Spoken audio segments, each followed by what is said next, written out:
Welcome to biology classes by Rupesh sir. आज हम लोग देखने वाले हैं मेंडल के परिचय। ठीक है, इसके पिछले वीडियो में जेनेटिक्स का इंट्रोडक्शन देखे थे हम लोग कि जेनेटिक्स क्या होता है, वेरिएशन क्या होता है, इनहेरिटेंस क्या होता है, जेनेटिक कैरेक्टर क्या होता है। तो वो इंट्रोडक्शन था चैप्टर 5 का इंट्रोडक्शन क्लास 12th के विद्यार्थियों के लिए। आज हम लोग देखने वाले हैं मेंडल का परिचय, मेंडल्स एक्सपेरिमेंट। ठीक है, तो मेंडल के एक्सपेरिमेंट अर्थात मेंडल के प्रयोग के दौरान कौन कौन सी घटनाएं हुई, कौन कौन से परिवर्तन हुए, वे सभी जानकारियां हम लोग यहाँ से प्राप्त करेंगे। ठीक है, तो इस वीडियो को स्टार्ट करने के पहले आप यदि नए हैं तो वीडियो को सब्सक्राइब मतलब चैनल को सब्सक्राइब करें। वीडियो देखते हैं लेकिन आप लाइक नहीं करते हैं, लेकिन वीडियो को लाइक भी करें, कमेंट भी करें और ज़्यादा से ज़्यादा शेयर भी करें। चलिए देखते हैं हम लोग मेंडल का परिचय। मेंडल का पूरा नाम क्या है बाबू?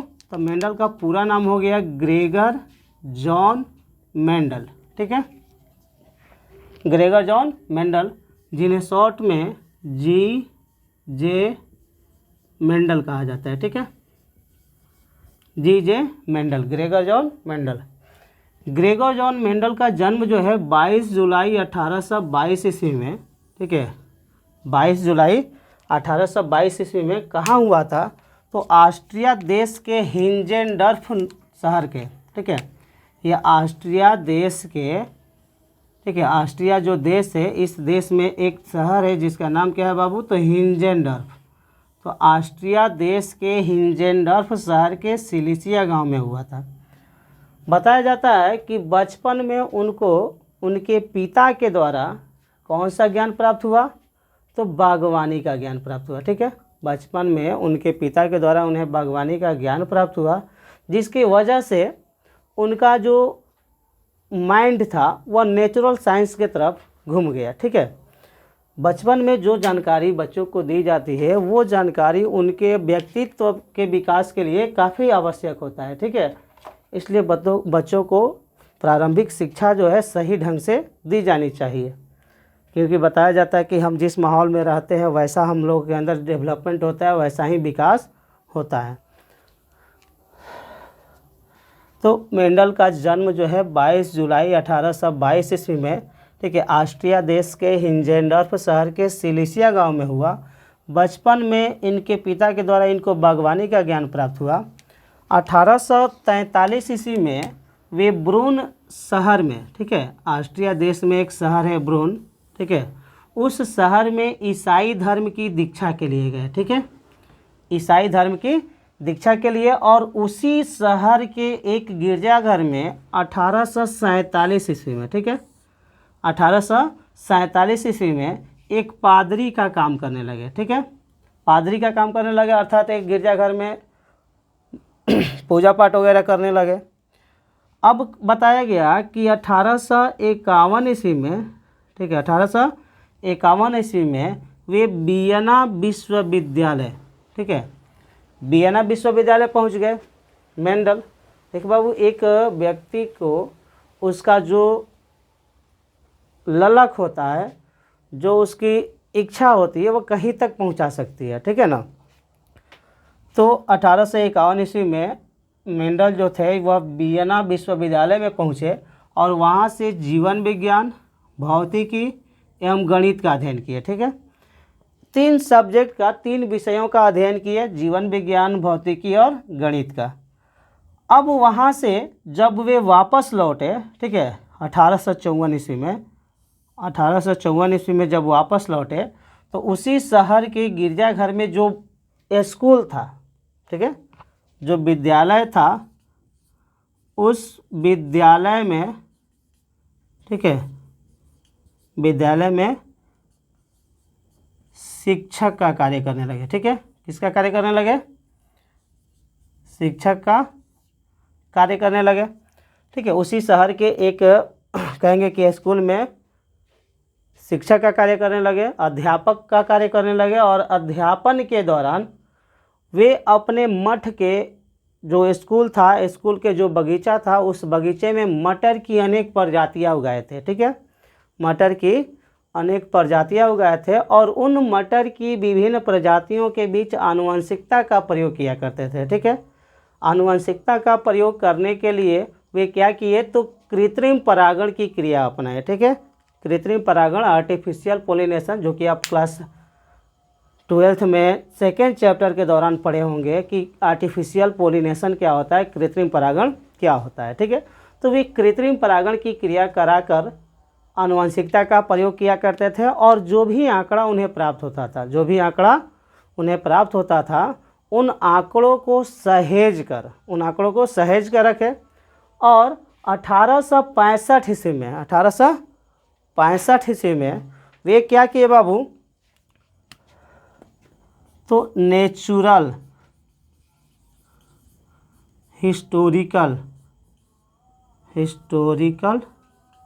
सोसाइटी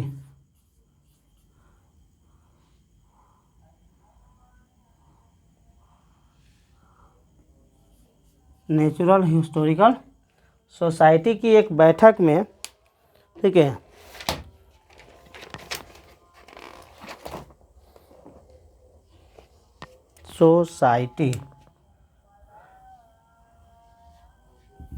नेचुरल हिस्टोरिकल सोसाइटी के वैज्ञानिकों के बैठक में अपने आंकड़ों को प्रस्तुत किए। ठीक है, 1865 ईस्वी में जो आंकड़े एकत्रित किए थे, उन आंकड़ों को सन 65 ईस्वी में वैज्ञानिकों के समक्ष नेचुरल हिस्टोरिकल सोसाइटी में प्रस्तुत किए। लेकिन किसी भी वैज्ञानिक का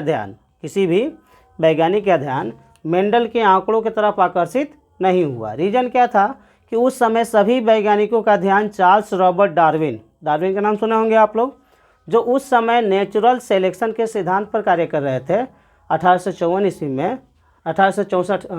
ईस्वी में।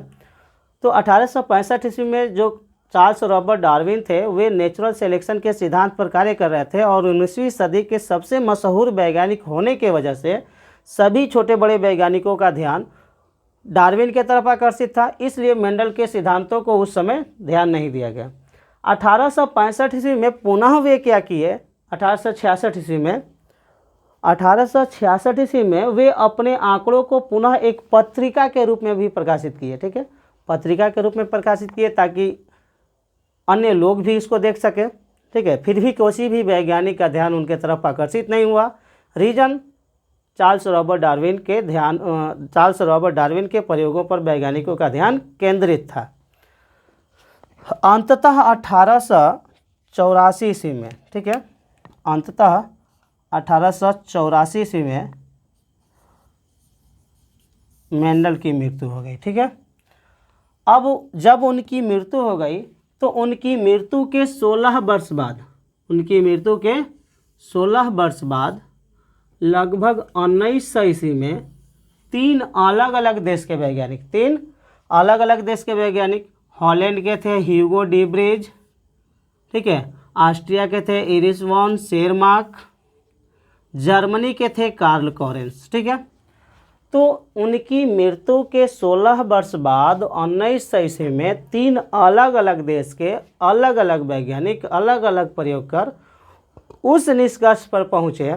ठीक है, जिस निष्कर्ष पर 34 वर्ष पहले मेंडल पहुंच चुके थे। 34 वर्ष पहले मेंडल क्या कर चुके थे, पहुंच चुके थे।